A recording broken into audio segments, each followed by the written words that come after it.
الحمد لله نحمده ونستعينه ونستغفره ونؤمن به ونتوكل عليه ونعوذ بالله من شرور أنفسنا ومن سيئات أعمالنا من يهده الله فلا مضل له ومن يضلله فلا هادي له ونشهد أن لا إله إلا الله وحده لا شريك له ونشهد أن سيدنا ومولانا محمدا عبده ورسوله صلى الله تعالى عليه وعلى آله وصحبه وبارك وسلم أما بعد فأعوذ بالله من الشيطان الرجيم بسم الله الرحمن الرحيم قال الله تبارك وتعالى في القرآن المجيد والفرقان الحميد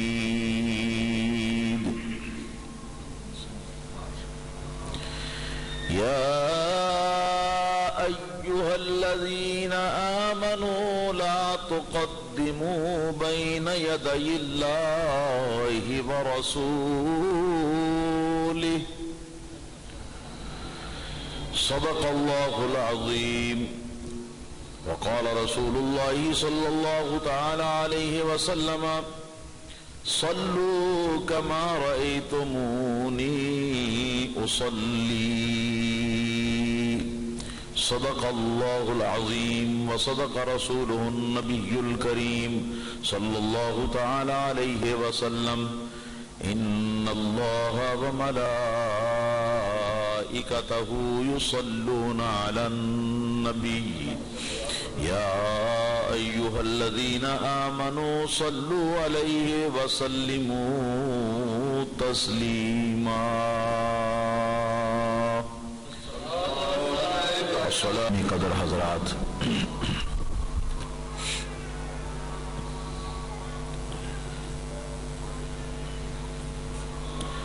یہ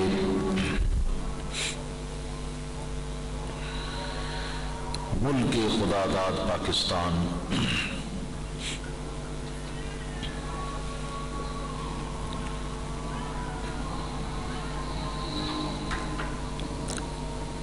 بر صغیر کے مسلمانوں کے لیے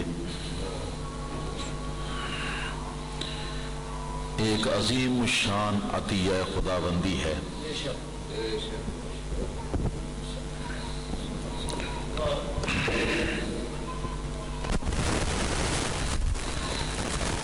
اس کے حصول میں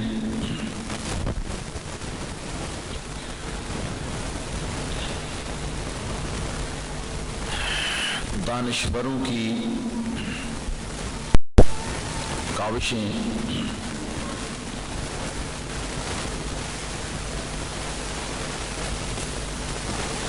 شہداء کی قربانیاں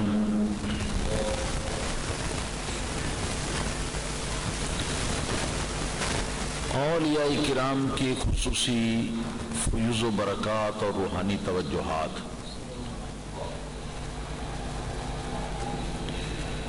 اور اللہ تعالی کا خصوصی فضل و احسان جو ہے وہ شامل ہے۔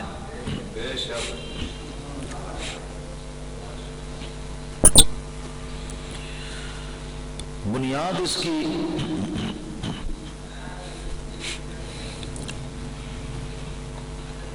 دو قومی نظریہ ہے۔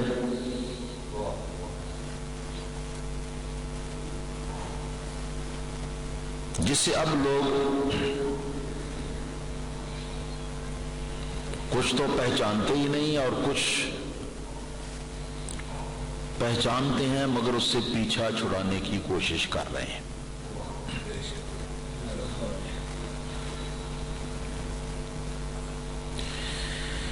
گزشتہ سال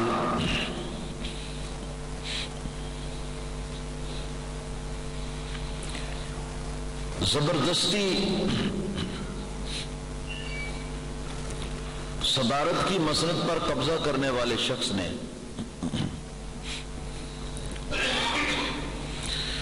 کئی مرتبہ بیان دیا ہے اس تناظر میں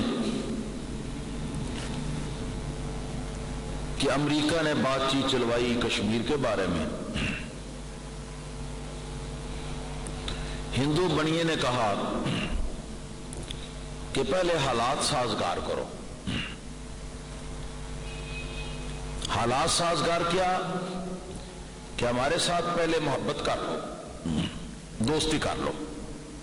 پھر اس کے بعد یہ کام جو ہے اس کے بارے میں سوچیں گے۔ ہندو کی دوستی میں امریکہ کی حکم کی اطاعت میں یہ ہمارا نام نہاد صدر اس حد تک پہنچا کہ اس نے سکولوں اور کالجوں کی دینیات کی کتابوں سے جہاد کا باب ختم کیا۔ قرآن مجید کی وہ آیات جن کا تعلق جہاد سے تھا ان کو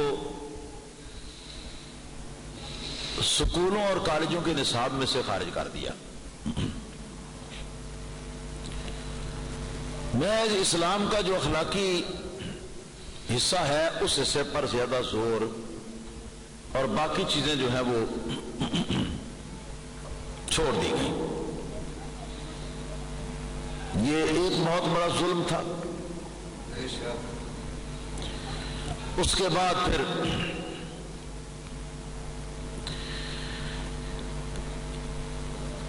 تاریخ کے سبجیکٹ میں انہوں نے جتنے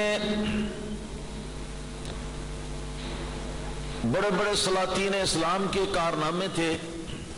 ان کی ہسٹریاں تھیں، ان کو نکالا۔ اسلامی تاریخ کے جو ہیرو کہلاتے تھے ان کی ہسٹری نکالی اور اس کی جگہ پر ہندو مذہب کے جو پیشوا اور ہندو مذہب کے جو ہیرو ہیں ان کی ہسٹری کو شامل کیا۔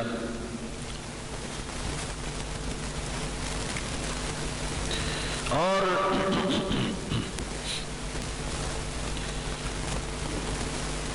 مسز بے نظیر صاحبہ نے تو یہاں تک کہہ دیا تھا، کئی مرتبہ کہا تھا کہ یہ جو پاکستان اور انڈیا کے درمیان سرحد ہے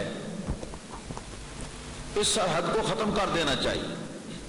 کوئی حافظہ آپ کا ساتھ دے رہا ہے تو آپ کو یاد ہوگا، کئی مرتبہ یہ بیانات آئے ہیں مسز بے نظیر صاحبہ کے۔ خیر یہ بھی اس سلسلے کی ایک کڑی تھی، دو قومی نظریہ ختم کرنے کی، اور حکومت کے جو کارندے تھے وہ بھی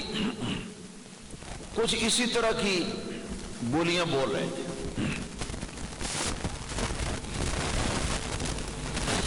یہاں تک کہ ہمارے ملک کی صدارت کو زبردستی چھین لینے والے شخص نے بیان دیے، ایک بار نہیں متعدد بار بیان دیے کہ ہماری تاریخ ایک ہے ہندوستان اور پاکستان کی، ہماری ثقافت ایک ہے اور بہت سارے ہمارے درمیان مشترکہ امور ہیں، لہذا وہ جو نظریہ پاکستان تھا جس بنیاد پر پاکستان کو قائد اعظم محمد علی نے قائم کیا تھا، وہ اس زمانے کی ضرورت تھی. اس زمانے کے اندر اب دو قومی نظریہ اور نظریہ پاکستان کی باتیں جو ہیں یہ پرانی ہو چکی ہیں, ان کی ضرورت نہیں. اب اس خول سے ہمیں نکلنا چاہیے.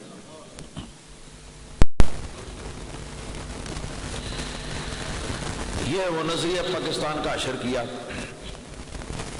اسلامی تعلیمات سے ہماری حکومت نے بغاوت کی, اسلامی حدود کو ظالمانہ قرار دیا, اسلامی حجاب کا مذاق اڑایا, اسلامی داڑھی کا تمسخر اڑایا. یہ جتنی باتیں میں کہہ رہا ہوں, ان باتوں میں ہمارے صدر صاحب اور مسز بے نظیر صاحبہ دونوں شریک ہیں, دونوں کر رہے ہیں. ہماری قوم کا عجیب انداز ہے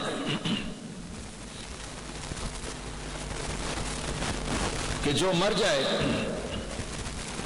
خاص طور پر کوئی مار دے, تو پھر بھیڑ چال کی طرح اندھا دھند ہمدردیاں اس کے ساتھ ہو جاتی ہیں. وہ پھر شہید بھی بن جاتا ہے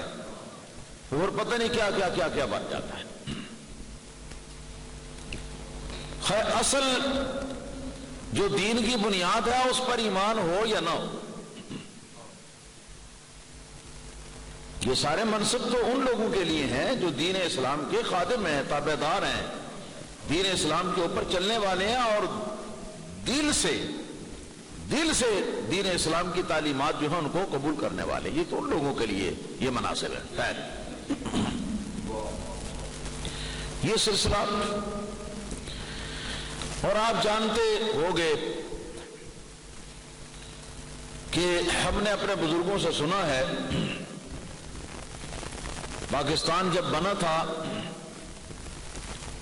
تو ہمارے بزرگ بتاتے ہیں اس زمانے میں ایک نعرہ یہ انڈیا کے کسی شہر سے اٹھا اور پھر پورے بر صغیر کو اس نعرے نے اپنی لپیٹ میں لے لیا. اور نعرہ کیا تھا؟ پاکستان کا مطلب کیا؟ لا الہ الا اللہ. اب اسی لا الہ الا اللہ کو یہ ذبح کرنے پر لوگ تلے ہوئے بیٹھے ہوئے ہیں. یہی نظریہ پاکستان ہے جس پر یہ پاکستان بنا. نظریہ پاکستان جو ہے یہ اسلامی نظریے کا نام ہے, اچھی طرح سمجھ لو. نظریہ پاکستان کیا ہے؟ اسلامی نظریہ, اسلامی نظریہ. اور یہی وہ جو ہندو کے پاس نہیں تھا اور ہمارے پاس تھا. اور قائد اعظم محمد علی جناح اور پاکستان کے بنانے والے یہ چاہتے تھے کہ لا الہ الا اللہ والا جو اسلامی نظریہ ہے اس اسلامی نظریے کے ماننے والے اور اس کے مطابق زندگی گزارنا جو لوگ چاہتے ہیں وہ الگ ہو جائیں اور جو اس کے مخالفین ہیں وہ الگ ہو جائیں. کتنی بات تھی نا, اس سے زیادہ بھی کچھ تھی. یہی بات تھی بنیاد. اچھا, اسی کو دو قومی نظریہ بھی کہا جاتا ہے. دو قومی نظریے کا معنی کیا ہے؟ معنی یہ ہے کہ مسلمان ایک الگ اور مقدس قوم ہے, اسلام کو ماننے والے, اور جتنے اسلام کو ماننے والے نہیں ہیں وہ سارے کے سارے مل کر ایک الگ قوم. یہ دو قومی نظریہ کہ یہاں بر صغیر کے اندر دو قومیں آباد تھیں. ایک قوم تھی ہندوؤں کی اور ایک قوم تھی مسلمان. تو اس دو قومی نظریے کی بنیاد پر پاکستان کو انڈیا کو تقسیم کروایا گیا کہ جو ہندو والے ہیں وہ ادھر ہو جائیں اور جو اسلامی نظریے والے ہیں وہ ادھر ہو جائیں. اسے نظریہ پاکستان بھی کہتے ہیں کہ ہندو مداخلت نہ کریں مسلمانوں کے کام میں, جو کام کے مسلمان اپنے مذہب اور اپنے دین کے مطابق اپنے ملک کے اندر جاری کریں یا کریں. اور اسی طرح ہندو جو کام اپنے دھرم کے مطابق، جو کام اپنے دین کے مطابق وہ بارڈر سے اس پار کرنا چاہتی ہیں وہ کریں، ان کے اندر مسلمانوں کی مداخلت کوئی نہ ہو، وہ اپنی مرضی سے اپنے مذہب پر چلا کریں، ہم اپنی مرضی سے اپنے مذہب پر چلا کریں۔ اور اس کی بنیاد اسلامی نظریے کے اوپر تھی کہ اسلامی نظریے کا کون ماننے والا ہے اور کون اسلامی نظریے کا منکر۔ اور مسلم لیگ نے علماء اہل سنت کی سربراہی محمد علی جناح کی قیادت میں، اس زمانے کی ہسٹری اگر پڑھو کہ جسے ظالموں نے آج سکولوں کالجوں کی تاریخ سے صفحہ ہستی کی طرح نکال دیا، مٹا دیا ہے، اس ہسٹری کو پڑھو تو کیسی کیسی عجیب و غریب باتیں وہاں پڑھنے کو ملے گی، عجیب و غریب قربانیاں ملیں گی اور بہت کچھ ملے گا۔ ان میں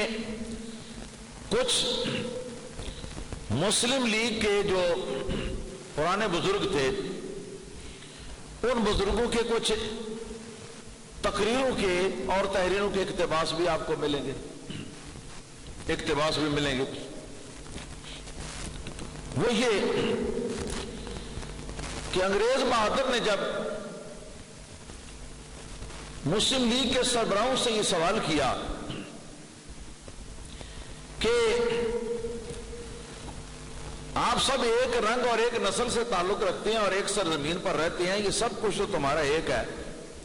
تو پھر تم خواہ مخواہ یہ علیحدگی کیوں اختیار کرنا چاہتے ہو؟ ایک علیحدگی کا شوشہ کیوں چھوڑ دیا آپ لوگوں نے؟ انہوں نے کہا ہرگز نہیں، ہرگز نہیں، قومیں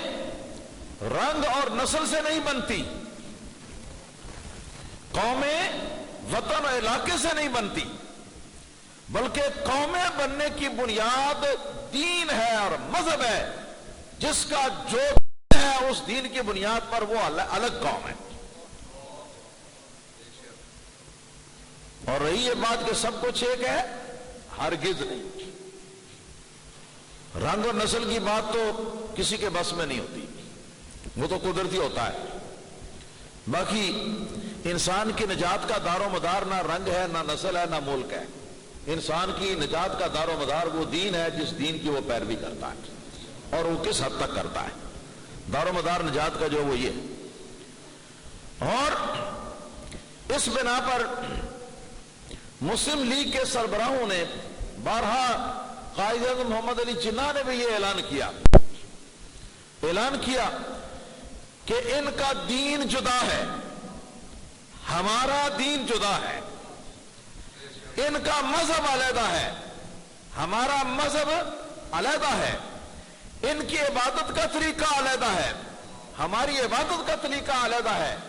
ان کے یہاں پیمانہ اخلاق جدا ہے، ہمارے یہاں پیمانہ اخلاق جدا ہے، ان کا کلچر ہے اور رسم و رواج جو ہے وہ جدا ہیں، اور ہم مسلمانوں کے مسلمان ہونے کی حیثیت سے کلچر اور رسم و رواج جو ہیں یہ جدا ہیں، ساری چیزیں تو جدا ہیں۔ تو ہم اپنے کلچر کے مطابق جو ہمارے دین اسلام نے ہمیں دیا، اپنے مذہب کے مطابق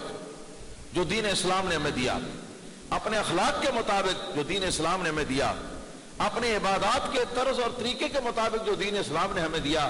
ہم ان سے علیحدگی اختیار کر کے علیحدہ ہیں، اور اب زمین کے اعتبار سے ہم علیحدہ ہونا چاہتے ہیں تاکہ جو زمین ہمیں ملے اس زمین کے اندر ہم اپنے مذہب کے مطابق آزادی سے عمل کر سکیں اور اس کے مطابق چل سکیں۔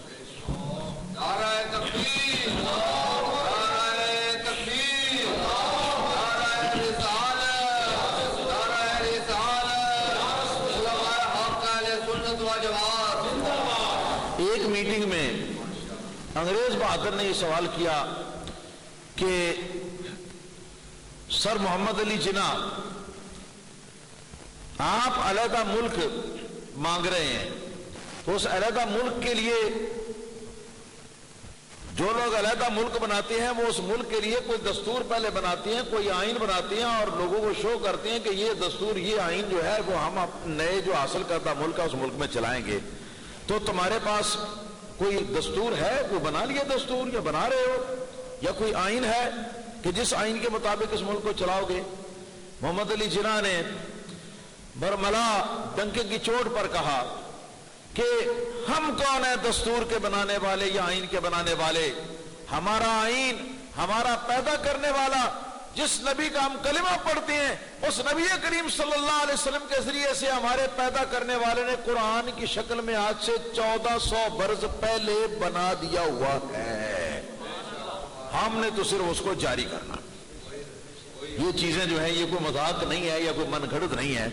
بلکہ یہ ساری چیزیں میرے دوستو یہ آن دا ریکارڈ آج بھی یہ اپنے حوالوں کے ساتھ یہ گردش کر رہی ہیں لوگوں میں, اور ضخیم اور مستند کتابوں کے اندر لکھی ہوئی پڑھی ہوئی موجود ہے. اس کے بعد کون بے وقوف ہوگا جو یہ دعویٰ کرے کہ نعوذ باللہ ثم نعوذ باللہ قومی نظریہ جو ہے وہ پرانی چیز ہو چکی ہے. اس کا مطلب ہے ہم مسلمان تھے وہ ہندو تھے, یہ بات پرانی ہو چکی ہے, اب سارے ایک ہو جائیں. وہ ہندو مت کو چھوڑ دیں گے یا ہم اسلام کو چھوڑ دیں گے؟ کیسے ایک ہوں گے؟ نہ وہ ہندو مت کو چھوڑنے والے نہ ہم اسلام کو چھوڑنے والے, تو ہم کس طرح ہم ایک ہوں گے؟ ہرگز ایک نہیں ہو سکتے, ہرگز ایک نہیں ہو سکتے. پھر ظلم ہم لوگوں نے یہ کیا,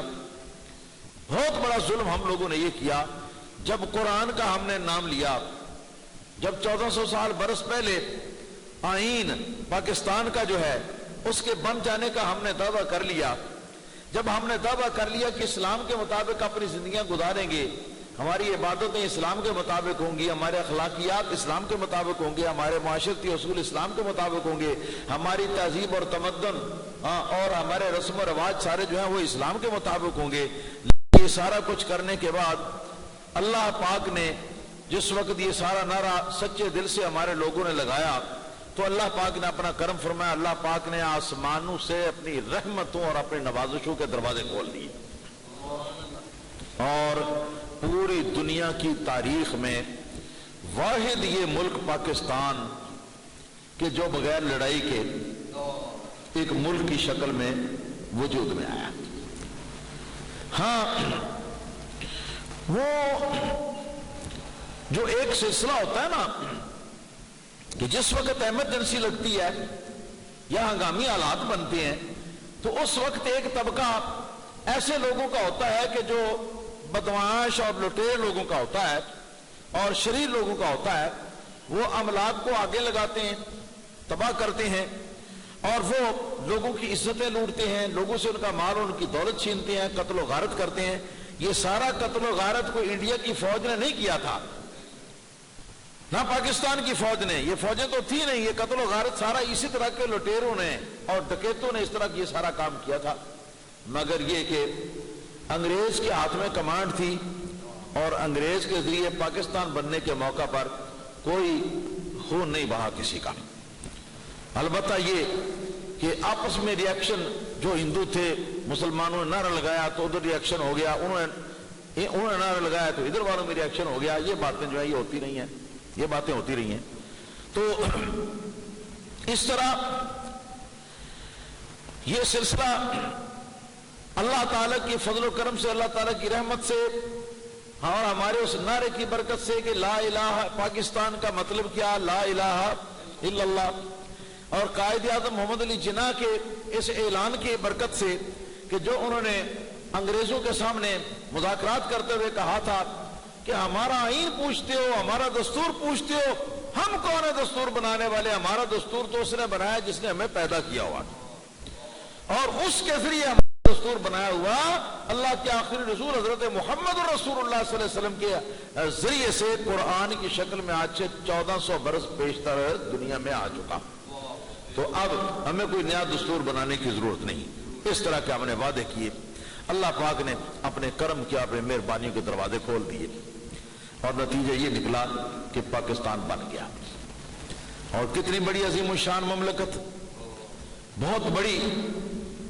شاندار اسلامی مملکت پاکستان جو ہے یہ وجود میں آیا. اور جب پاکستان میں وجود میں آ چکا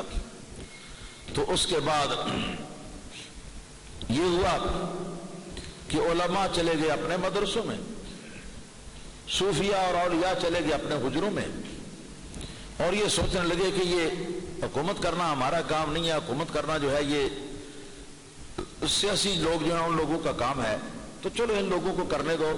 یہ بھی ہمارے ماننے والے ہیں، ہمارے قائل ہیں، اور یہ ہمارے ساتھ مل کے ان لوگوں نے پاکستان بنایا، کچھ یہ ہماری حیا کریں گے۔ لیکن نتیجہ یہ ہوا کہ دنیا دار قسم کے یہ سیاستدان جو ہیں ان کے ہاتھوں میں ملک کی باغ ڈور آئی،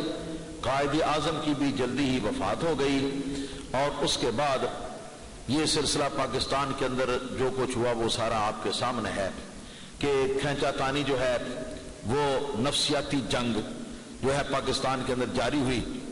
اور پتہ نہیں کیا کیا ظلم اس خدا داد ملک کے ساتھ ہوئے، اور اب وہ ظلم جو ہے وہ اس وقت عروج پر ہے جناب، اب وہ ظلم جو ہے وہ عروج پر ہیں، اور امریکہ کی طرف سے اس کی پشت پناہی کی جا رہی ہے، اور امریکہ کا مقصد یہ ہے کہ پاکستان کے اندر آگے لگیں، پاکستان کے اندر شور شرابہ ہو، تاکہ ہم لوگ سلامتی کونسل کا اجلاس بلا کر ان کو کہیں کہ پاکستان کے پاس جو ہتھیار ہے نا ایٹمی، وہ ہتھیار پاکستان میں رہنے نہیں چاہیے، ورنہ تو وہاں یہ دہشت گرد لوگ جو ہیں یہ تب رسائی حاصل کر لیں گے، قبضہ کر لیں گے، اور قبضہ کر کے تو یہ ہمارا ستیہ ناش کر دیں گے۔ حالانکہ حقیقت میں کوئی ایسی بات نہیں۔ دہشت گردی کیا ہے جس کو یہ دہشت گردی کہتے ہیں؟ اس کا معنی یہ نہیں کہ ہم اس کی حمایت کرتے ہیں، ہرگز نہیں، لیکن ہم ہی میں سے ایک گمراہ گروہ، ہم ہی میں سے ایک گمراہ گروہ ہے جو زیادہ شدت پسند ہے، تو یہ سارا جو کچھ بھی ان کی طرف سے کیا جاتا ہے وہ صرف اس بنا پر کیا جاتا ہے کہ ملک پاکستان ہمارا اہل اسلام کا حاصل کیا گیا اللہ تعالیٰ کے قرآن کے نام پر اور اسلام کے نام پر اور لا الہ الا اللہ کے نام پر، مگر اس ملک کے اندر عملی طور پر حکمرانی جو ہے وہ امریکہ کی ہے۔ ایسا کیوں ہے؟ یہ ساری دہشت گردوں کی جنگ جو ہے یہ ساری امریکہ کے خلاف ہے یا امریکہ کے پٹھوں کے خلاف ہے۔ آج اگر ہمارے جو قابض صدر صاحب ہیں یہ اگر مسند کو چھوڑ دیں اور ملک کو ملک کے جو دانشور ہیں ان کے سپرد کر دیں تو یہ سارا دہشت گردی کا سلسلہ جو ہے ختم ہو سکتا ہے۔ جب تک یہ آدمی موجود رہے گا اس وقت تک پاکستان سے دہشت گردی ختم نہیں ہو سکتی۔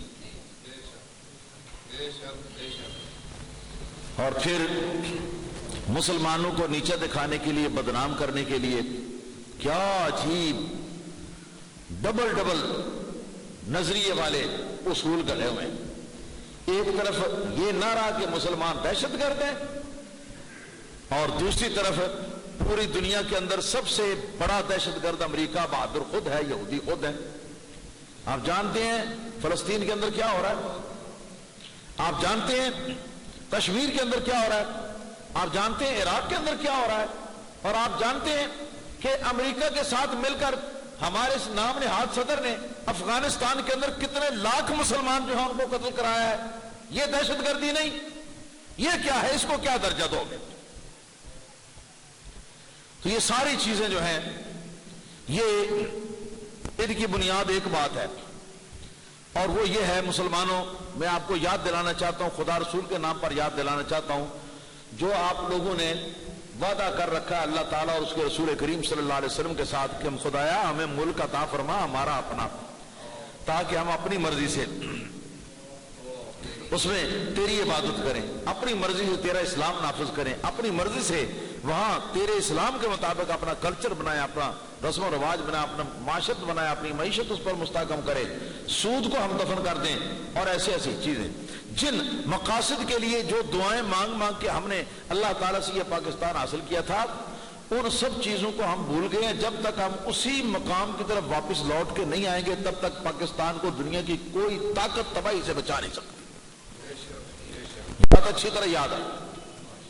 اچھی طرح اس بات کو یاد کر لیں۔ واحد علاج پاکستان کی حفاظت کا، پاکستان کے امن و سکون کا، پاکستان کی ترقی کا، پاکستان کی بقا کا، پاکستان کے وجود کا واحد فارمولہ یہ ہے کہ اللہ اور رسول کے ساتھ جو وعدہ کیا ہوا ہے اس وعدے کو ہم اپنے پیش نظر رکھ کے ہم اس وعدے کے مطابق دین اسلام کے پیروکار بن جائیں، اللہ اور اللہ تعالیٰ کے رسول کے پیروکار بن جائیں، یہاں سے امریکہ کی حکومت کا خاتمہ کر دیں، یہاں سے امراً ہندو کی بھی حکومت یہاں پر داخل ہے، اس سے بھی نجات حاصل کریں، اور اسی طریقے سے اللہ اور اللہ تعالیٰ کے رسول صلی اللہ تعالی علیہ وسلم کا دیا ہوا دستور جو ہے یہاں قائم کر دیں۔ یہ واحد علاج ہے پاکستان کی تمام بیماریوں کا۔ اور خاص طور پر میں اس لیے یہ بات کر رہا ہوں کہ اس وقت پاکستان کے اندر انتخابات کا الیکشن کا دور ہے۔ ہمارے بہت سے نادان دوست کا طریقہ کار یہ ہے کہ جس وقت اسمبلیوں میں بندے بھیجنے ہیں ووٹ دے کر کے، تو ایسے لوگوں کو ووٹ دیں گے جو چور ہوں، جو ڈکیت ہوں، جو چالاک ہوں، جو ہوشیار ہوں، جو واہیات ہوں، جو خرافات کرنے والے ہوں، جو دین اسلام کے اوپر نہ چلنے والے ہوں۔ خاص طور پر ایسے لوگ جو ہے نا، ان لوگوں کو چن چن کر ہم ووٹ دیتے ہیں۔ یہ ہماری طرف سے ظلم عظیم نہیں تو اور کیا ہے۔ انشاءاللہ یہ نہ سمجھنا کہ میرے اوپر کون سا کسی کا روب ہے، مجھے کون روک لے گا، کون یہ کر لے گا، کون وہ کر لے گا۔ وہ نیلی چھت کا مالک حی لا یموت ابدا ابدا ذو الجلال والاکرام، وہ اللہ تعالیٰ کی ہستی جس نے تجھے پیدا کیا ہے، وہ تیری ایک ایک تیرے انگ سے واقف ہے، تیری ایک ایک ادا سے واقف ہے، تیری ایک ایک کرتوت سے واقف ہے، تیرے دل کی ایک ایک سوچ سے واقف ہے۔ اور اس کے یہاں قانون یہ ہے کہ سزا دنیا میں نہیں دی جاتی، بلکہ سزا کے لیے یوم الجزا اس نے مقرر کر رکھا ہے۔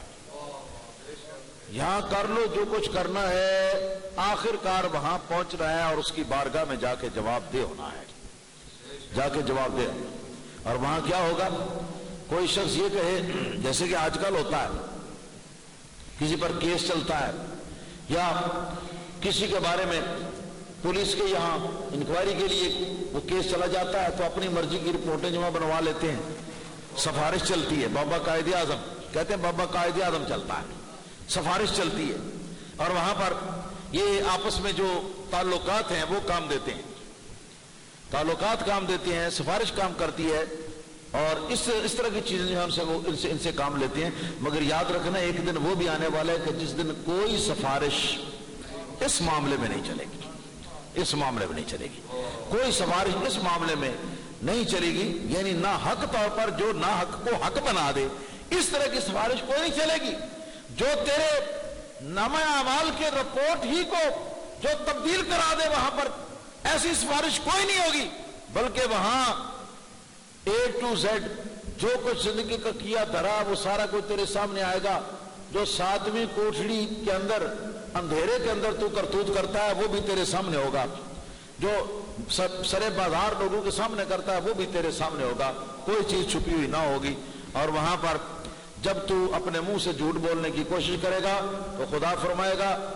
کہ اس کو فرمائے گا خاموش، زبان پر مہر خاموشی لگ جائے گی۔ اور رب تعالی ارشاد فرماتا ہے اليوم نختم على افواههم وتكلمنا ايديهم وتشهد ارجلهم بما كانوا يكسبون۔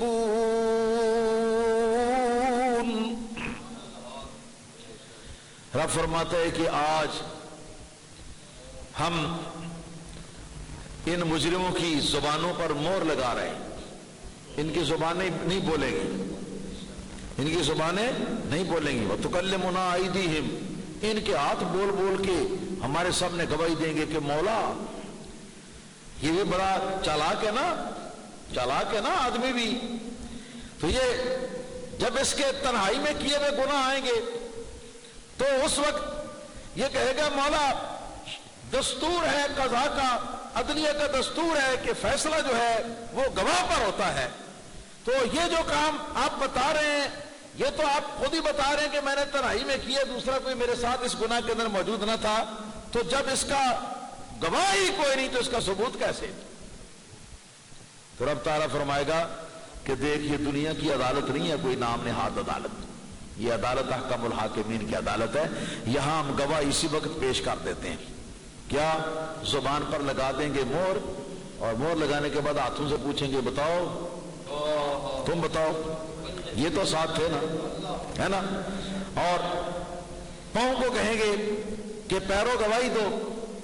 اور یہ تو ساتھ ہوں گے نا، اور گناہ کے اندر بھی یہ ساتھ تھے، یہ تو جدا نہیں ہو سکتے۔ ہمارے بدن کا روح ہمارے بدن کا ایک ایک بال جو ہے وہ بول بول کے اللہ تعالیٰ کی بارگاہ میں یہ کہے گا کہ خدا اس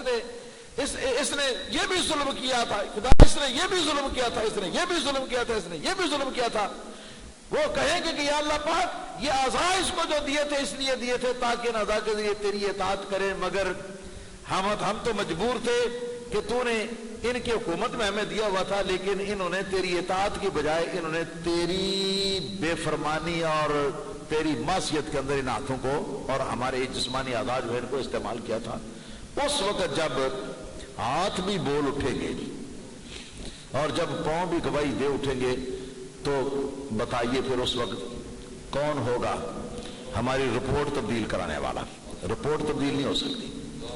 رپورٹ تبدیل نہیں ہو سکتی۔ وہ مہربانی ہوگی تو وہ علیحدہ بات ہے، وہ علیحدہ بات ہے۔ محمد رسول اللہ صلی اللہ علیہ وسلم کی شفاعت ہوگی تو وہ علیحدہ بات ہے، مگر پتہ نہیں کب ہوگی، اتنے عرصے کیا کرو گے؟ وہاں تو ایک ایک لمحہ گزارنا مشکل ہوگا۔ تو اس لیے اچھی طرح سوچ سمجھ لو، اس بات کو سوچ سمجھ لو اچھی طرح کہ اللہ تعالیٰ کی بارگاہ میں ہم نے جا کے پیش ہونا ہے، اور وہاں ہم نے اپنے تمام کیے درے کا ہم نے حساب کتاب دینا ہے۔ تو اس لیے ہم اس وقت ووٹ دے کر آگے اسمبلی میں جس کو بھیج رہے ہیں تو یہ وہی شخص ہونا چاہیے کہ جو شخص اللہ تعالیٰ کے نزدیک تمام کینڈیڈیٹوں میں سے زیادہ پسندیدہ ہے۔ بات سمجھ رہے ہیں آپ کے؟ اگر آپ یہ اس وقت علاج کر لیں گے تو سال دو سال کے بعد پھر نہیں سر پہ بازو رکھ کے تو بین کریں گے، پھر نہیں رونا پڑے گا آپ کو کہ ہمارے کارندے، ہمارے جو یہ منتخب نمائندے ہیں یہ کیا کر رہے ہیں ہمارے ساتھ۔ ہم نے تو منتخب کیا تھا پاکستان کی خدمت کے لیے، نظریہ پاکستان کی خدمت کے لیے، پاکستانی قوم کی خدمت کے لیے ہم نے تو ان کو منتخب کیا تھا، مگر یہ تو خدمت کر رہے ہیں ساری امریکہ بہادر کی، یہ تو خدمت کر رہے ہیں ساری یہودیوں کی، یہ تو خدمت کر رہے ہیں ساری ہندوؤں کی۔ ہاں، اور یہی کچھ ہو رہا ہے۔ وہاں جا کر مطلق العنان فرعون بن جاتے ہیں یہ لوگ، فرعون بن جاتے ہیں۔ ہمارے پاس آتے ہیں تو بیگی بلی بن کر کے آتے ہیں، ہاتھ بھی جوڑ دیتے ہیں ہمارے سامنے آ کے، یہ سارا کچھ کر لیتے ہیں، اور اس طرح بن جاتے ہیں کہ گویا ان سے بڑا مسلمان ہی کوئی نہیں، ان سے بڑا پاکستان کا محب ہی کوئی نہیں، ان سے بڑا یہ خلق خدا کا گویا کہ خدمت گزار ہی کوئی نہیں، یہ بن کر ہمارے سامنے آتے ہیں۔ مگر اس ووٹ لے کے چلے جاتے ہیں تو اس کے بعد پھر یہ ڈکیت اور چور اور جو جرائم پیشہ افراد ہیں ان کی پشت پناہی کرتے ہیں، شریف لوگوں کی کمر پر جوتے مرواتے ہیں، ان کو بے عزت کرتے ہیں۔ قانون صرف رہ جاتا ہے کسی لاچار اور مجبور کے اوپر چالو کرنے کے لیے، اور جو لوگ لاچار اور مجبور اور شریف نہیں ہیں، جو لوگ بدمعاش ہیں اور جو لوگ وہ دوسرے ٹبر کے ساتھ تعلق رکھتے ہیں، ڈکیت اور چور ہیں، ان کے لیے کوئی قانون پھر نہیں رہتا، حالانکہ بنایا گیا سب کے لیے۔ تو اسی سلسلے میں میں یہ عرض کر رہا تھا کہ پاکستانی قوم کی بھی بڑی عجیب حالت ہے۔ جب کسی کو گولی لگ جائے تو بس پھر اس کی حمایت میں یہ سب کچھ کر گزرتے، سب کچھ اس کی حمایت میں کر گزرتے اور سمجھ نہیں کہ کیا۔ آپ جانتے ہیں کہ میں کوئی سیاسی آدمی نہیں، میرا تعلق نہ نون لیگ سے ہے، نہ کاف لیگ سے ہے، نہ پیپل پارٹی سے ہے، نہ پیتل پارٹی سے ہے، میرا تعلق کسی سیاسی پارٹی کے ساتھ نہیں۔ میں تو صرف وہی بات کروں گا جو اللہ اور اللہ تعالیٰ کے رسول کو پسند ہوگی، میری سمجھ میں ہوگی کہ یہ پسند ہے تو وہ بات کروں گا، دوسری بات نہیں کروں گا۔ کسی کی مخالفت کرنا میرا مقصد ہے۔ اس وقت مجھے ایک بات کی طرف چلنا ہے، اور وہ بات ہے جو شریعت اسلامیہ کا جو استہزاء اس وقت ملک کے اندر اڑایا جا رہا ہے، اور خاص طور پر یہ ایک شرعی مسئلہ جو ہے اس کو تو عجیب و غریب شکل لوگوں نے دے دی ہے، اور وہ کیا ہے؟ غائبانہ جنازہ۔ جہاں رائی ٹوٹرو چاہے غسل بھی نہ کیا ہوا ہو، ہاں جی، کپڑے بھی نہ پاک ہو، پتہ ہی نہ ہو وضو کے فرض کتنے ہیں، غسل کے فرض کتنے ہیں، اور جہاں سے مرضی اٹھ کے چلے آئیں، وہی پلیت جوتے پہنے ہوئے اور کھڑے ہو کر کے جناب تو وہ جی کیا جی یہ غائبانہ جنازہ ہو رہا ہے۔ کل میں نے نوائے وقت میں ایک تصویر دیکھی ہے، مجھے بڑا دکھ اور صدمہ ہوا کہ وہاں مردوں کی ایک صف ہے، مردوں کی صف کے اندر کچھ ہماری میڈمیں بھی کھڑی ہیں، کچھ عورتیں بھی کھڑی ہیں، اور جس طرح مرد ننگے سر جنازہ پڑھ رہے ہیں اس طرح وہ عورتیں بھی ننگے سر جنازہ پڑھ رہی ہیں۔ حد ہو گئی بھائی تمہارے فیشن کی، حد ہو گئی، تمہارے فیشن سے اللہ کا دین بھی نہیں بچا، تمہارے فیشن سے اسلام کا ایک اہم مسئلہ جو ہے وہ بھی تمہارے فیشن سے نہیں بدلا، اور ایک بھیڑ چار چل نکلی ہے پورے پاکستان کے اندر، کوئی گلی ایسی نہیں، کوئی محلہ ایسا نہیں، کوئی قصبہ ایسا نہیں، کوئی گاؤں ایسا نہیں، کوئی شہر ایسا نہیں، کوئی اسٹیڈیم ایسا نہیں کہ جس کے اندر یہ غائبانہ جنازے کا ڈھونگ نہیں رچایا جا رہا۔ ہاں ہم کسی کی مخالفت نہیں کرتے، بے نظیر بھٹو کے ساتھ جن حضرات کو ہمدردی ہے اور واقعی سمجھتے ہیں کہ وہ ہمدردی کے لائق ہے، ہمارے نزدیک تو ہمدردی کا پیمانہ اللہ تعالیٰ کے اور اس کے رسول صلی اللہ علیہ وسلم کے دین کے ساتھ وفاداری ہے ہمارے نزدیک، اور ہم سمجھتے ہیں کہ جتنا دین کو نقصان پرویز مشرف نے پہنچایا ہے اس سے زیادہ نقصان پہنچانے کا معاہدہ کر کے بی بی صاحبہ امریکہ سے یہاں پاکستان آئی تھیں، اور آ کے تو اس معاہدے کو نبھانے کے لیے کس بات کا معاہدہ؟ دین کی جڑیں کاٹنے کا، اخلاقی قدریں جو ہیں ان کو برباد کرنے کا، اور کیا نام ہے دینی مدارس جو ہیں ان کے اوپر پابندیاں لگانے کا، اور کیا نام ہے جی وہ عبد القدیر خان کو بھی ڈاکٹر عبد القدیر خان کو بھی امریکہ کے ہاتھوں میں سپرد کرنے کا، یعنی جو کام یہ امریکہ کا ٹاؤٹ کالا انگریز نہیں بلکہ انگریز کا کتا جو ہمارے ملک کی صدارت کے اوپر زبردستی براجمان ہوا بیٹھا ہوا ہے، اور پاکستان تباہ ہو رہا ہے، اس ظالم کو ذرا احساس نہیں کہ میری وجہ سے سب کچھ ہو رہا ہے، یہ آج ہٹ جائے تو دہشت گردی پاکستان سے ختم ہو جاتی ہے، تو جو کچھ یہ جس طریقے سے یہ اسلام کو نقصان پہنچا رہا ہے سارا کچھ کر رہا ہے، امریکہ بہادر کو یہ تسلی دے کر آئی تھی اور امریکہ کے ساتھ معاہدہ کیا تھا کہ اس سے زیادہ میں کروں گی، اس سے زیادہ میں کروں گی، اور اس سے پہلے وہ داڑھیوں کے مذاق اڑا چکی ہے، اس سے پہلے وہ اسلامی شرعی پردے کا مذاق اڑا چکی ہے، اس سے پہلے وہ اسلامی حدود اور اسلامی اصلاحیں جو ہیں ان کو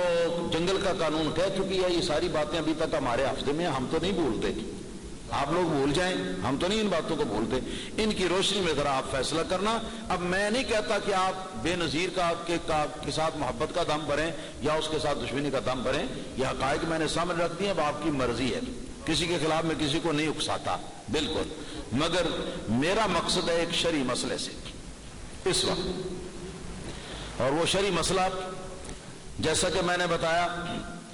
آج کل پھر بھیڑ چال ایسی چلی ہے کہ کئی نامی اور مشہور ہمارے سنیوں کے مولوی اور مقرر کہلانے والے حضرات جو ہیں، ہاں جی، ان کی بھی تصویریں جو ہیں اخبارات میں دیکھنے کو مل رہی ہیں کہ وہ نماز جنازہ غائبانہ کی امامت کرا رہے ہیں، اور لوگ ہیں ان کے مقتدی، وہ ہم سے سوال کر کر کے ٹیلی فون پر وہ ہمارے کان انہوں نے کھا مارے ہیں، کہتے ہیں کہ بتاؤ جی ایسے کے پیچھے نماز ہوتی ہے کہ نہیں نماز ہوتی؟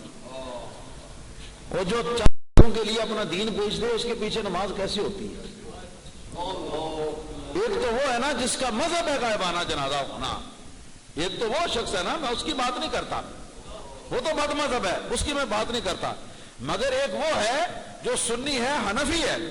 اور سب کچھ وہ اس کا جو ہے وہ سنیت کے نام کے اوپر اس کو سب مراعات جو ہے وہ دنیا کے اندر اللہ تعالیٰ اس کے رسول صلی اللہ علیہ وسلم کی طرف سے حاصل ہے، اور وہ ظالم جو ہے وہ بے تکا بغیر کسی شرعی انداز کے، اور جس حد تک جو قائل ہیں غائبانہ جنازہ پڑھنے کے، جس حد تک وہ قائل ہیں اس حد سے بھی آگے بڑھ کر وہ غائبانہ جنازے پڑھا رہے ہیں۔ ان میں بڑے بڑے احمق پیر بھی شامل ہیں، بڑے بڑے دنیا دار لالچی مولوی بھی شامل ہیں، یہ سارے مل ملا کے تو یہ سارا کام کر رہے ہیں۔ اور کئی لوگ جو ہے وہ بیچارے، کئی تو ماڑے کمزور، ہاں جی، دیہاتوں میں امام مسجد ہوتے ہیں، تو امام مسجد کی پاور کیا ہوتی ہے اب، ہاں وہ تو آپ جانتے ہی ہیں، ہاں جی، تو اس لیے وہ گاؤں کے بڑے چودھری صاحب نے کہہ دیا تو اب کیا مجال ہے، کیا مجال ہے۔ اگر گاؤں کا چودھری شراب پینے کو کہے تو وہ شراب بھی پینے کو شاید تیار ہو جائے، ہاں جی، فٹ دے منہ ایسے ایمان دے تے ایسے دین دے، لا حول ولا قوت الا باللہ۔ آپ لوگوں کی امامت کر رہے ہیں یا اپنے دین کو بگاڑ رہے ہیں لوگوں کی خاطر، اپنے مذہب کو بگاڑ رہے ہیں دین کی خاطر۔ کل کے رواں وقت میں نے تصویر دیکھی ہے جی، ایک تصویر دیکھی ہے کہ جہاں بہت سارے سوٹڈ بوٹڈ لوگ جو ہیں وہ صف بنائے جنازے کی کھڑے ہیں، اور سب بھی الٹی سیدھی ہے، آگے جو کھڑا ہے وہ بھی سوٹڈ بوٹڈ ایک آدمی ہے، سر کے اوپر اس کے کپڑا کوئی نہیں، کلین شیو ہے، نہ داڑھی نہ مونچھ، اور جناب پاؤں میں بوٹ بھی پہنے ہوئے ہیں تسمے والے، جن کے ساتھ ہر وقت یہ گلی محلے کی نجاست جو ہے وہ لگتی رہتی ہے، یہ سارے لگے ہوئے اور وہ پڑھا رہے ہیں۔ اور پہلی صف کے اندر دائیں جانب، صف کی دائیں جانب یہ بنتی ہے نا اس طرح، یہ دائیں جانب میں نے دیکھا ہے کہ چند زلفیں پھیلائے ہوئے ننگی خواتین جو ہیں وہ بھی کھڑی ہیں مردوں کے سامنے۔ مجھے بتاؤ یہ کون سا دین ہے، یہ کون سا مذہب؟ چلو غائبانہ جنازہ تو ہوا اور وہابی اس کے قائل ہیں، ہم اس کے قائل نہیں ہیں، ہمارے مذہب میں وہ نہیں ہے، وہابیوں کے مذہب میں ہے، لیکن جس حد تک ہے اس حد تک ہے، مگر یہ جو کچھ ہو رہا ہے تو اس کے تو وہابی بھی قائل نہیں ہے، تو وہابی مذہب کے اندر بھی یہ بات جائز نہیں ہے۔ تو یہ بس میں کیا کہوں، تو یہی کہہ سکتا ہوں، دل کے پھپھولے جل اٹھے سینے کے داغ سے، دل کے پھپھولے جل اٹھے سینے کے داغ سے، یہ گھر جل گیا، اس گھر کو آگ لگ گئی گھر کے چراغ سے، اس گھر کو آگ لگ گئی گھر کے چراغ سے۔ یہ گھر کے چراغ ہی ہیں جو سارے، وہ کیا نام ہے، یہ چراغ بنے ہوئے ہیں، اور چراغ بن کے تو یہ پتہ نہیں کیا کیا کیا کیا کیا کیا گلکاریاں اس ملک لوگ کر رہے ہیں۔ دین اسلام کو تو لوگوں نے سمجھے ہی کچھ نہیں، بس ہر چیز اپنی مرضی کے موافق، جو چیز اپنی مرضی کے موافق ہم کر لیں بس وہ دین ہے۔ عصر کی نماز ہم زور کی نماز کا ٹائم ہونے سے پہلے پڑھ لیں تو جی ہمارے لیے جائز ہونی چاہیے، اس لیے کہ ہم آزاد ملک کے رہنے والے مسلمان ہیں نا۔ لا حول ولا قوت الا باللہ العلی العظیم۔ رسول اللہ صلی اللہ علیہ وسلم نے فرمایا ہے، صلو کما رأیتمونی اصلی، نماز پڑھو، فرض ہے، ضرور پڑھو، مگر اپنی مرضی سے نہیں پڑھو، بلکہ کما رأیتمونی اصلی، جس طرح مجھے دیکھتے ہو میں نماز پڑھتا ہوں ویسی نماز پڑھو، ویسی نماز پڑھو، تب تمہاری نماز جو ہے اللہ تعالیٰ کی بارگاہ میں قبول ہوگی۔ اگر کوئی شخص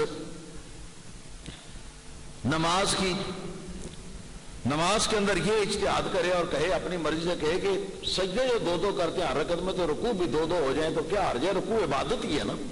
تو چلو کیا حرج ہے، تو فرمائیے اس کی نماز جائز ہوگی، اس کو دین مان لے گا؟ کیوں؟ اس لیے کہ جہاں تک یہ عبادات ہیں، ایسی عبادات،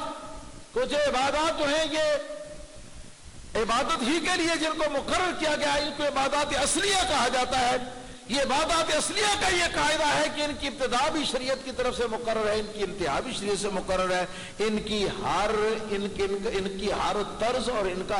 کی ہر ادا اور ان کا ہر طریقہ جو ہے وہ شریعت کی طرف سے وہ مقرر ہے، اس کی خلاف ورزی کرنے والے سے یہ نماز جو ہے یہ قبول نہیں کی جاتی، قبول نہیں کی جاتی۔ آج کل ہوتا ہے کئی لوگ بے وقوف ہیں، وہ جنازہ پڑھا کے غائبانہ، پھر اس کے بعد مجھے فون کر رہے ہیں جی جنازہ غائبانہ جی چودھری صاحب جی وہ جی چودھری صاحبان، بس میری مسجد کی امامت ختم ہو جانی تھی، اگر میں نہ پڑھاتا تو مجبوراً میں نے پڑھا دیا، مجبوراً میں نے پڑھا دیا، اور جی میں نے دعا سمجھ کے پڑھا دیا۔ لا حول ولا قوت الا باللہ۔ دعا کرنی ہے تو دعا کرنے کا دوسرا طریقہ اس طریقے سے کر لو، جس کو ہمدردی ہے وہ کر لو۔ ہمارے نزدیک تو بمصطفیٰ برساں خیشرا، بمصطفیٰ برساں خیشرا کہ دی ہم اوست اگر بہو نہ رسیدی تمام ابو لہب، ہمارے نزدیک تو دین یہ ہے، ہمارے نزدیک تو دین کے ساتھ وفاداری کا پیمانہ جو ہے وہ یہ ہے، ہمارے نزدیک کوئی دوسری بات نہیں۔ تو نماز جنازہ کا ایسا بے ڈھنگا رواج، جنازہ غائبانہ کا، غیر مقلدین جو ہے نا بابی جنازے کے جو قائل ہیں، ان کے مذہب کی کتابوں میں لکھا ہوا ہے کہ غائبانہ جنازہ اس وقت جائز ہے جب حاضر جنازہ کسی میت کا نہ پڑھا گیا ہو۔ سمجھ رہے ہیں؟ کسی میت پر حاضر جنازہ کیا ہوتا ہے؟ میت آگے رکھا ہے جنازہ، جس کا نہیں پڑھا گیا نا، تو غیر مقلدین کا مطلب یہ ہے کہ اس کا غائبانہ جنازہ پڑھ لو۔ کوئی بات سمجھ میں آپ چاہیے؟ اب بتاؤ، یہ جس کی ہم بات کر رہے ہیں، جس کے جنازے کی، اس میڈم کے کا جنازہ، حاضر جنازہ پڑھا گیا کہ نہیں پڑھا گیا؟ پڑھا گیا نا، گڑی خدا بخش میں پڑھا گیا اس کا جنازہ۔ اور اس جنازہ پڑھنے کے بعد اب بتائیے کہ غیر مقلدین کے مذہب میں بھی پاکستان میں کراچی سے لے کر خیبر تک کہیں بھی یہ جنازہ غائبانہ جائز نہیں رہا، اس لیے کہ یہ صرف اس کے لیے انہوں نے رکھا ہوا ہے کہ جس کا حاضر جنازہ نہ پڑھا گیا، حاضر جنازہ نہ پڑھا گیا۔ پھر ان کے مذہب کی کتابوں کے اندر یہ بھی لکھا ہوا ہے، ان کے مذہب کی کتابوں کے اندر، کہ غائبانہ جنازے کے لیے یہ بھی ضروری ہے کہ میت اگر جو شہر سے باہر ہے، دور ہے کسی دوسرے شہر میں، مگر وہ جگہ جہاں میت ہے، وہ جہاں پر ہم جنازہ پڑھ رہے ہیں، ہم جب قبلے کی طرف منہ کریں نا تو میت بھی ہمارے سامنے آئے۔ جنازے کے اندر دو چیزوں کا سامنے ہونا ضروری ہے نا، شرائط ہے نا جنازے کے، شرط ہے نا جنازے کی کہ منہ کعبہ شریف کی طرف ہو،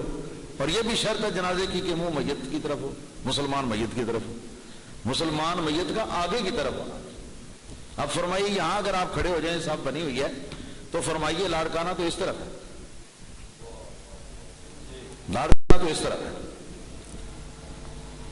اور آپ اسلام کا مذاق کس طرح اڑا رہے ہیں کہ ادھر قبلہ کی طرف منہ کر کے آپ نماز پڑھ رہے ہیں، جس میت کی نماز پڑھ رہے ہیں وہ میت تو تمہارے سامنے آئی نہیں، یعنی موجود بھی نہیں، نزدیک بھی موجود نہیں، غائب طور پر بھی اس طرف موجود نہیں، بلکہ وہ بائیں طرف ہے، وہ بائیں طرف ہے۔ اسی طرح غیر مقلدین وہابیہ کی کتابوں کے اندر یہ بات بھی لکھی موجود ہے، شیخ ابن تیمیہ نے بھی یہ بات لکھی ہے کہ غائبانہ جنازہ صرف اس کے لیے ہے کہ جو کفار و مشرکین کے کسی علاقے کے اندر ایسی جگہ مر جائے کہ جہاں کوئی مسلمان اس کا جنازہ پڑھنے والے نہ ہو، یہ ان کا کہنا ہے، تو اس کا چلو تم پڑھ لو غائبانہ جنازہ، یہ غیر مقلدین کہتے ہیں۔ اور یہاں تو جس کی موت ہوئی، ایک مسلمانوں کے ملک کے اندر موت ہوئی اور باقاعدہ اس کا جنازہ بھی مسلمانوں نے پڑھا، مسلمانوں نے جنازہ بھی پڑھا، تو اس کے بعد پھر غائبانہ جنازے کی حاجت جو ہے وہ کیسے رہتی ہے؟ وہ تو باقی ہی نہیں رہتی۔ تو میں آج یہ چاہتا تھا کہ آپ حضرات کے سامنے غائبانہ جنازے کے بارے میں جو قرآن و حدیث کے دلائل ہیں ان کی روشنی میں کچھ گفتگو کرتا۔ تو ابتدائی میری گفتگو جو ہے وہ بمشکل پوری ہوئی ہے، انشاءاللہ تعالی آئندہ جمعۃ المبارکہ غائبانہ جنازے کے بارے میں جو اس کی شرعی حیثیت ہے وہ ہم عرض کریں گے۔ اور یاد رکھنا کہ یہ کسی سیاسی لیڈر پر تنقید نہیں ہے، بلکہ ایک شرعی مسئلے کا یہ تجزیہ ہے، اس کو ہم بیان کریں گے۔ اور